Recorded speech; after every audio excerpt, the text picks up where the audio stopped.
Olá, e aí, tudo em paz? Seja muito bem-vindo na nossa primeira aula de revisão. E a gente vai fazer uma revisão aqui sobre os principais tópicos do primeiro semestre, tanto da primeira, da segunda e da terceira série do ensino médio. Então eu vou fazer uma seleção, inclusive se você tiver alguma sugestão de assunto, pode enviar para mim, que eu vou ponderar isso dentro daquilo que eu já deixei separado. E eu faço, de repente, aquilo que você me solicitou. Combinado? E a nossa primeira aula, por que não começar do começo, né? Tá certo que tem alguns assuntos introdutórios anteriores a isso, mas é uma parte um pouco mais teórica e tal. Se você ler com bastante atenção, com certeza você vai conseguir compreender, tá? Eu vou pegar aqui o princípio do movimento retilíneo uniforme, ali logo depois que a gente começa a conversar a respeito de movimento, né? O que é movimento relativo, enfim. Aqui a gente entra no movimento retilíneo e uniforme. E por que não começar definindo exatamente esse nome? Por que ele tem esse nome de movimento retilíneo e uniforme? Bom, então aqui eu coloquei para você. O que é movimento? Movimento nada mais é do que você alterar a sua posição no espaço, certo? Então, quando a gente fala que algo está se movimentando, óbvio, guardado a devida o referencial, então nós estamos falando que um corpo está alterando a sua posição no espaço em relação a um dado referencial. Então, movimentar-se significa alterar a sua posição no espaço. Perfeito? Então, movimento retilíneo uniforme começa com a palavrinha movimento. Depois vem retilíneo. O que é retilíneo? Retilíneo nada mais é do que em linha reta. Assim como nós também temos o assunto do curvilíneo, né? Movimento curvilíneo, ou movimento curvo, ou movimento circular, que é outra característica, né? Mas aqui a gente está falando de movimento retilíneo, que é nada mais, nada menos do que em linha reta. Então, movimento retilíneo significa que o indivíduo ou um móvel está alterando a sua posição no espaço em linha reta. Beleza? E uniforme? O que significa deslocar-se de maneira uniforme? Quer dizer que a cada instante de tempo ele vai percorrer a mesma distância, certo? Por exemplo, no primeiro segundo ele consegue se deslocar 3 metros. No segundo segundo ele também vai se deslocar 3 metros. No terceiro segundo também 3 metros e assim vai. Ou seja, a cada intervalo de tempo ele consegue se deslocar a mesma distância, o mesmo intervalo de espaço, ou aquilo que a gente chama de deslocamento, perfeito? E daí a gente tira um conceito bastante interessante, que é a questão da velocidade. Velocidade nada mais é do que a taxa temporal do deslocamento.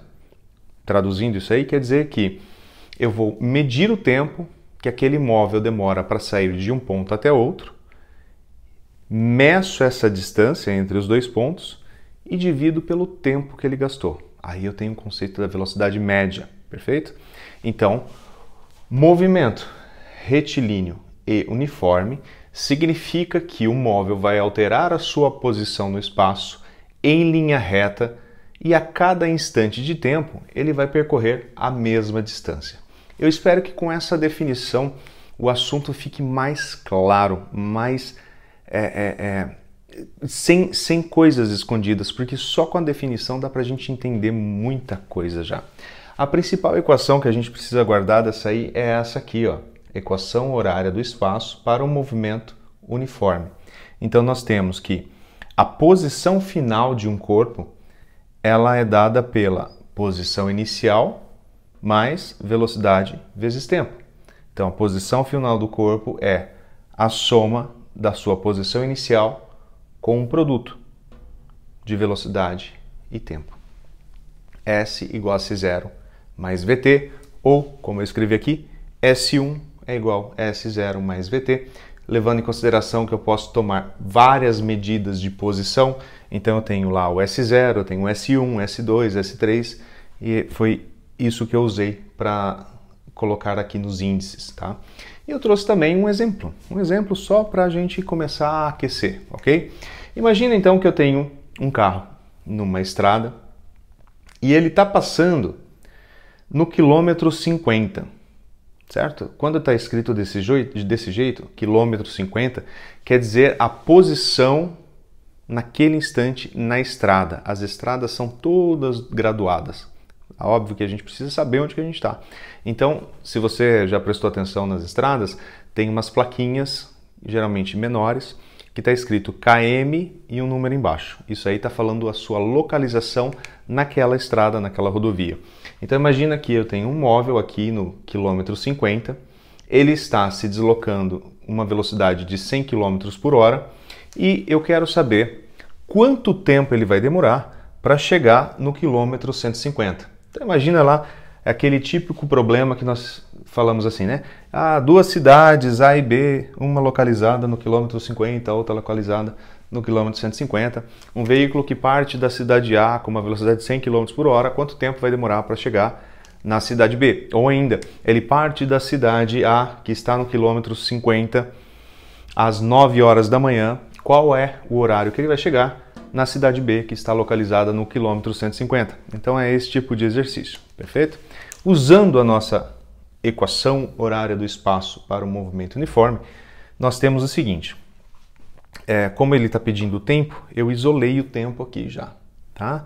Então vai ficar posição final menos posição inicial dividido pela velocidade. Qual que é a posição final? É a posição desejada, onde ele vai chegar, né?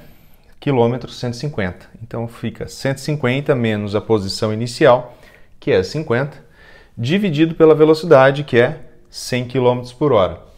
150 menos 50 dá 100, dividido por 100, 100 dividido por 100, 1. Então ele vai demorar 1 hora para sair do quilômetro 50 e chegar no quilômetro 150.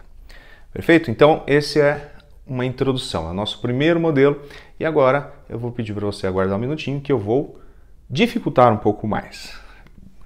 Já volto.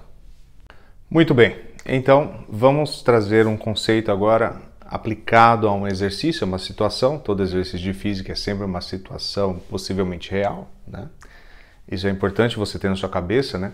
Sempre que você lê um enunciado de um exercício de física, tenta imaginar aquela situação, porque com certeza ela foi retirada de algum vislumbre do elaborador de uma situação real ou próxima de uma situação real. Por exemplo, imagina que a gente tem aqui um atleta, uma pessoa fazendo um Cooper, dando uma corridinha ali de leve, com uma velocidade de 3 metros por segundo.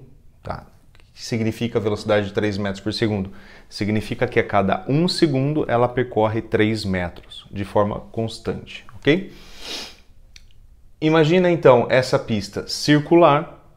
Essa pista tem um raio de 50 metros e a gente vai usar aqui o π aproximadamente 3, para ficar mais fácil de fazer as contas aqui, ok? Então a situação é essa, uma pessoa correndo numa velocidade de 3 metros por segundo numa pista aproximadamente circular de raio 50 metros e nós vamos usar o π valendo 3. Pergunta-se quantas voltas essa pessoa vai dar nessa pista em 40 minutos.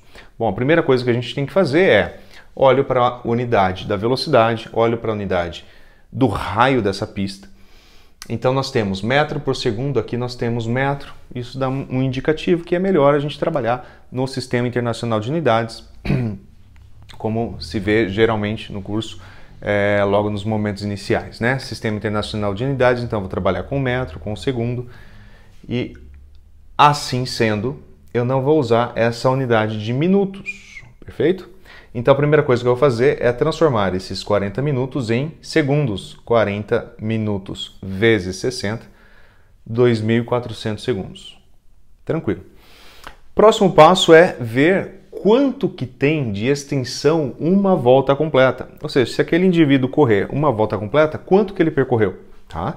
A gente vai usar a equaçãozinha do comprimento de circunferência.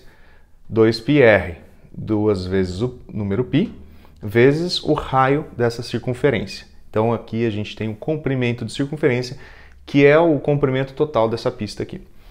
2πr vai ficar 2 vezes 3 vezes 50, 2 vezes 3, 6 vezes 50, 300. Fechou? Então ele vai correr em uma pista que tem um comprimento total de 300 metros. Quando ele percorrer uma volta completa, ele vai ter percorrido 300 metros. Muito bem, tá. E aí, o que eu tenho que fazer então? Bom, a primeira coisa que eu tenho que fazer é verificar quanto tempo ele gasta para dar uma volta, certo? Então, vamos resgatar a equaçãozinha da velocidade. Velocidade é deslocamento por tempo, pelo intervalo de tempo. Assim sendo, eu posso, se eu quero descobrir o tempo que ele demora para dar uma volta, eu posso isolar o tempo e vai ficar a equação desse jeito aqui, ó. Tá? Intervalo de tempo vai ser o deslocamento pela velocidade. O deslocamento de uma volta é 300 metros. E a velocidade que ele está percorrendo, 3 metros por segundo.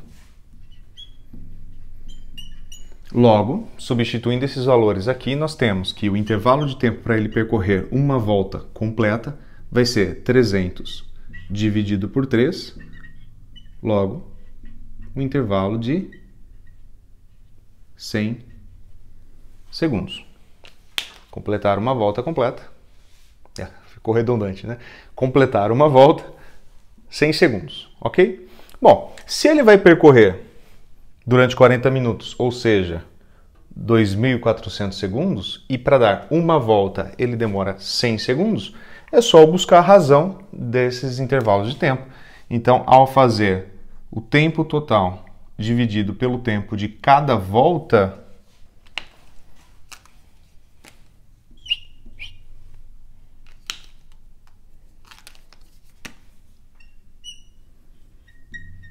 número de voltas, perdão.